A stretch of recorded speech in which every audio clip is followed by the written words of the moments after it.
Hello friends, today we study the renaturation of DNA. Denatured DNA will renature to reform the duplex structure if the denaturing conditions are removed.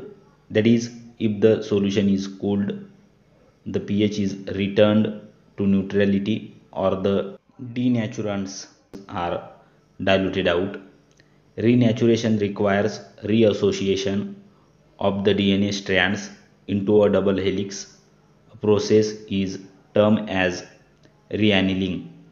For this to occur, the strands must realign themselves so that their complementary bases are once again in register and the helix can be zippered up. Renaturation is dependent both on the DNA concentration and time.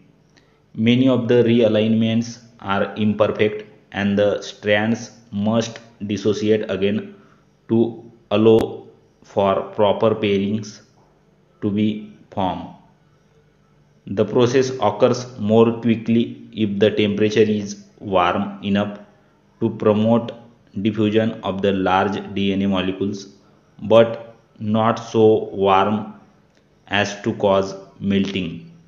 This is the diagrammatic representation of renaturation, in which the native state DNA is converted into single stranded denatured state after heating and renatured if the special conditions are provided.